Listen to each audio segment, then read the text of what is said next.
Hello बच्चों, welcome to your own channel only accountancy. बच्चों, आज का हमारा टॉपिक रहेगा 12th क्लास के अंदर शेयर कैपिटल का चैप्टर है, जिसके अंदर आज हम डिस्कस करेंगे pro rata allotment of shares.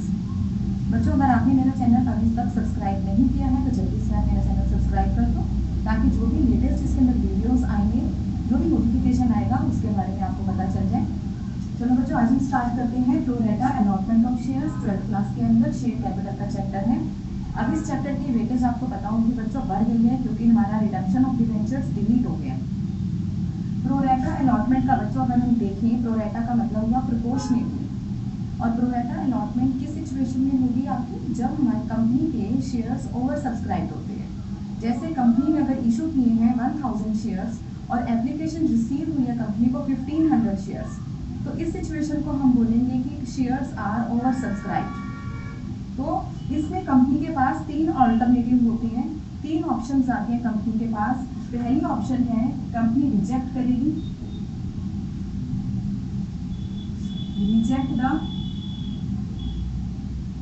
Access application. Second alternative company के पास आता है allot pro rata, allot shares on pro rata basis.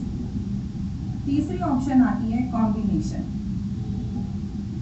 Combination का मतलब है इसमें से कुछ को रिजेक्ट किया जाएगा, कुछ को प्रो राटा बेसिस पर शेयर्स अलॉट किए जाएंगे। जैसे इस पॉइंट को हम समझने के लिए एक एग्जांपल ले लेते हैं। बच्चों, जो ये प्रो राटा अलॉटमेंट का जो पॉइंट है, ये आपके बोर्ड्स के पॉइंट ऑफ व्यू से इंपॉर्टेंट है। इसके ऊपर क्वेश्चंस के पूरे चांसेस हैं। हम एक एज्यूम कर लेते हैं कंपनी ने 1000 शेयर्स इशू किए हैं और एप्लीकेशन रिसीव है 1500 एप्लीकेशन रिसीव्ड। अगर हम पहले ऑप्शन को देखें, रिजेक्ट द एक्सेस एप्लीकेशन, तो एक्सेस एप्लीकेशन मनी के 500 शेयर्स के ऊपर कंपनी को वो पैसा रिफंड करना पड़ेगा। पर यहाँ पर हमें एक बात ध्यान में रखनी है, एप्लीकेशन के अंदर पैसा मिला है कंपनी को 1500 शेयर्स के ऊपर और अलॉटमेंट होगी 1000 शेयर्स के ऊपर। तो अगर हम इस केस के अंदर अगर हम एंट्री देखते हैं, हम एज्यूम कर लेते हैं कि हमारा शेयर है at the rate of 10 each, जो कि हम बात करते हैं 3 रुपये एप्लीकेशन पर, 3 रुपये अलॉटमेंट पर। तो अगर company reject the excess application money की अगर हम बात करें, तो इसके अंदर at the time of application company को पैसा मिला bank account debit to share application account 1500 shares के ऊपर 3 रुपए के हिसाब से 4500। क्योंकि अभी हम रिजेक्शन की बात कर रहे हैं, रिजेक्शन का केस है, तो एक्सेस मनी कंपनी को रिफंड करनी पड़ेगी। इस केस के अंदर हमारी सेकंड एंट्री बन जाएगी शेयर एप्लीकेशन, मैं यहीं पे बना देती हूँ, share application account debit 1500 to share 4500 to share capital में जाएगा 1000 शेयर के ऊपर 3 रुपए के हिसाब से 3000 टू बैंक। 500 शेयर पर 3 रुपए के हिसाब से 1500 कंपनी रिफंड कर देगी। ये तो सिचुएशन थी रिजेक्शन की, एक्सेस मनी कंपनी रिजेक्ट कर रही है। इस चीज के बारे में क्वेश्चन में क्लियरली लिखा होगा कि कंपनी कौन सी वाली ऑप्शन ऑप्ट कर रही है। सेकेंड ऑप्शन है allot the pro rata basis. Allotment जो है प्रो राटा बेसिस पर है, किसी को भी रिजेक्शन नहीं किया जा रहा। बच्चों, इस केस में ध्यान रखने वाली बात है, जब भी ये चीज लिखी होगी, प्रो राटा बेसिस के अंदर रिफंड कंपनी नहीं करती। जितना भी एक्सेस एप्लीकेशन मनी कंपनी को रिसीव होती है, कंपनी उस एक्सेस मनी को अलॉटमेंट में एडजस्ट करती है। अगर क्वेश्चन यहाँ आके रुक जाता है, पर अगर क्वेश्चन में क्लियरली मेंशन है कि excess application money is to be adjusted on allotment and calls, उस केस में हम क्वेश्चन के अंदर कॉल्स इन एडवांस भी दिखाएंगे। जैसे अभी हम यहाँ पे देख लेते हैं हम इसी सिचुएशन को लेते हैं। 1000 शेयर्स कंपनी इशू कर रही है, 1500 शेयर्स की कंपनी को एप्लीकेशन रिसीव हुई है। हमारी एंट्री बन जाएगी bank account debit to share application account 1500 shares multiply by 3 4500। अगली एंट्री हमारी बन जाएगी share application account debit to share capital account. Share capital account में हमेशा फेस वैल्यू से ही अमाउंट आती है। शेयर कैपिटल के अंदर हम प्रीमियम अलॉटमेंट का पैसा इंक्लूड नहीं करते। 4500 शेयर कैपिटल में हम 1000 शेयर के ऊपर 3000 हम ट्रांसफर कर देंगे। अब बचे हुए 1500 रुपीज कंपनी वो रिफंड नहीं कर रही, उन्हें वो अलॉटमेंट में एडजस्ट करने की बात कर रही है। To share allotment account 1500।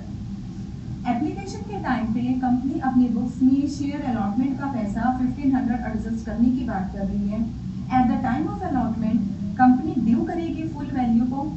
Due करने की एंट्री हम बनाएंगे शेयर अलॉटमेंट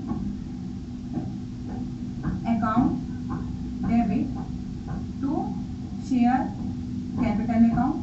1000 शेयर पर अलॉटमेंट में 3 रुपए है, 3000 में से हम देखें तो हमारा शेयर अलॉटमेंट ऑलरेडी 1500 से क्रेडिट हो चुका है, कंपनी को रिसीव हो चुकी है। ड्यू कंपनी ने किए थे 3000, 1500 मिल चुके हैं, तो बैलेंसिंग अमाउंट 1500 कंपनी को हम मान के चलते हैं मिल।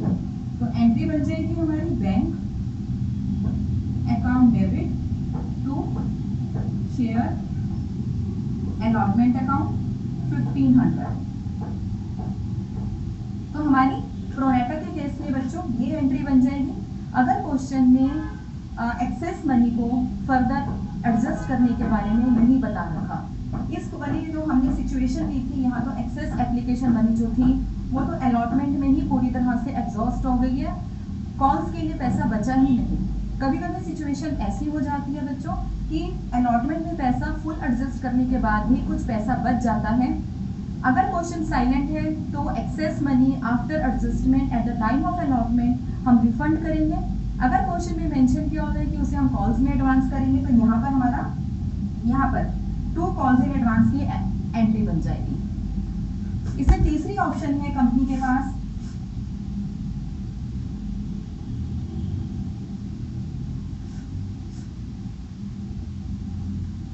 कॉम्बिनेशन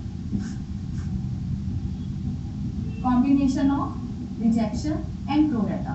हम एज्यूम कर लेते हैं कंपनी ने जो 1000 शेयर्स इशू किए थे, एप्लीकेशन मिली है कंपनी को 1500 की। मान लेते हैं हम 100 शेयर्स को कंपनी दे रही है नील। यहाँ हम ऊपर एक हेडिंग बना लेंगे application received and shares allotted. 100 वालों को दिए नील, 200 शेयर्स वालों को दिए हमने 200, हमने अलॉट करने थे 1000 में से 200 हमारे को मिल गए। यहाँ हम लिखेंगे 800 और इधर हमारे थे 1500, 300 1500 में से लेस किए तो 1200 शेयर्स। तो हमारा ये बन गया 1500 शेयर्स और ये हमारा बन गया 1000 शेयर्स। तो इसमें हमारा कॉम्बिनेशन आ गया। ये वाला केस हमारा रिजेक्शन का है, रिजेक्ट कर रही है। ये वाला जो हमारी सिचुएशन है ये हमारी प्रोरेटा की है और ये हमारी फुल अलॉटमेंट की है। अब इसमें हमें कैसे करना है? इसके अंदर सबसे पहले एप्लीकेशन पर पैसा हमें 1500 शेयर्स पर ही रिसीव होगा। हमारी एंट्री बन जाएगी bank account debit to share application account 1500 multiply by 3 4500। उसके बाद share application account debit 4500 to share capital account with the face value 1000 multiply by 3000 to bank जो रिफंड कर रही है कंपनी, जिनको रिजेक्शन हो गया 100 शेयर्स के ऊपर 3 रुपए के हिसाब से 300 और कुछ पैसा जो प्रोरेटा कैटेगरी के हैं, प्रोरेटा कैटेगरी में ये वाले हैं 400 शेयर के ऊपर कंपनी एप्लीकेशन एक्सेस मनी जो मिली थी एप्लीकेशन पर वो अलॉटमेंट पे एडजस्ट कर रही है क्योंकि 1200 वालों को मिले हैं 800। तो यहाँ पर 2 शेयर अलॉटमेंट 400 इंटू 3 1200। तो इस केस में हमारी ये एंट्री बन जाएगी। अगर हम कॉम्बिनेशन की बात करते हैं तो हमारा यहाँ पे शेयर अलॉटमेंट 1200 आ जाएगा। बच्चों इस सिचुएशन में कभी कभी एग्जामिनर 1 मार्कर क्वेश्चन पूछ लेता है कि रेशो क्या है हमारी प्रोरेटा की। अगर हम रेशो देखें तो इस वाली कैटेगरी को हम देखें ध्यान से 1200 शेयर होल्डर्स को मिल रही है 800 शेयर्स, मतलब जिन्होंने 12 शेयर के लिए अप्लाई किया था उनको मिल रही है 8। 12 शेयर्स के लिए अप्लाई किया था उनको मिल रही है 8। तो इसको अगर हम कट कर दें 3:2, तो हमारी प्रोरेटा अलॉटमेंट की रेशो है 3:2। ये वाला पॉइंट कभी कभी 1 मार्कर में या फिल इन द ब्लैंक्स के अंदर एग्जामिनर पूछ लेता है। तो हमारे को रेशो सिर्फ प्रोरेटा की निकालनी है, ना कि टोटल अप्लाइड और अलॉटेड की। यहाँ से हमें रेशो नहीं निकालनी है, हमें रेशो यहाँ से प्रोरेटा की निकालनी है। तो ये हमारी रेशो बन गई 3:2। तो बच्चों ये हमारी सिचुएशन थी प्रोरेटा अलॉटमेंट ऑफ शेयर्स। ये एक बेसिक कॉन्सेप्ट था। आई होप ये पॉइंट आपको क्लियर हो गया होगा। नेक्स्ट वीडियो में मैं एक पॉइंट लेकर पूरा प्रॉपर क्वेश्चन लेकर उसको हम डिस्कस करेंगे। प्रॉपर शुरू से लेकर एंड तक हम उसको डिस्कस करेंगे। आई होप बच्चों ये पॉइंट आपको क्लियर हो गया होगा। तो जल्दी से अगर आपने चैनल मेरा नहीं सब्सक्राइब किया है, सब्सक्राइब कर दो। थैंक यू बच्चों।